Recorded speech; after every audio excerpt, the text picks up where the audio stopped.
We had the fair weather clouds that moved in. Everything just looks so clean, like brand spanking new, because we had all that rain that moved through. And now we're dealing with the cold air right behind it. But hey, we're going to quickly warm up. We're going to stay in that near to below seasonal range. Really good, feeling like fall as we go all the way into next week. Current temperature for downtown is 58 degrees. You also have some light winds out of the west-northwest at about 6 miles per hour. Across the nation, well, we have a whole lot going on. You're looking at blizzard conditions across portions of Montana and also dealing with that, more so across portions of North and South Dakota. Now, they do have some winter weather advisories across Montana, but the blizzard warning, that's because up to a foot of snow is expected for the Dakotas, as well as gusts up to about 45 miles per hour, making things very treacherous and temperatures dropping. That's all because the area of low pressure that we had is now heading in that direction. So a lot of that moisture is expected for them, and also talking about some freezing rain being possible.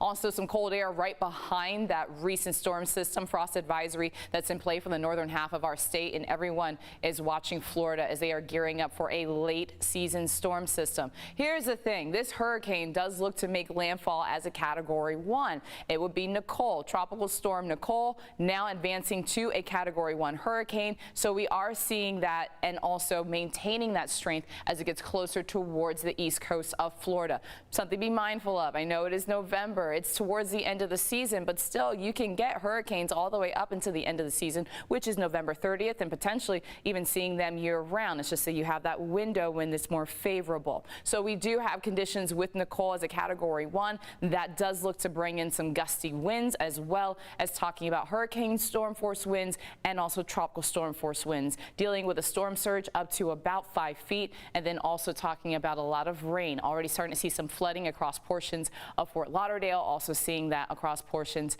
of Hollywood, Florida. Now we will have this storm system getting even closer post-tropical as we go into the days ahead. For us, pretty quiet. That's right behind our recent storm system. So as a result, temperatures are going to be a little bit warmer, just a touch by Friday. But then you're talking about yet another area of low pressure, knocking it down by the weekend, near to below seasonal, looking pretty good out there. John?